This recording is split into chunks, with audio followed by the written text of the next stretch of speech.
10º domingo do tempo comum. Olha só que interessante. Esse relato nos é contado por Mateus.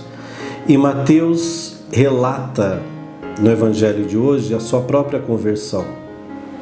Quando ele experimentou a palavra viva, quando Jesus se aproximou dele e ele abandonou a vida de pecador público para abraçar a fé.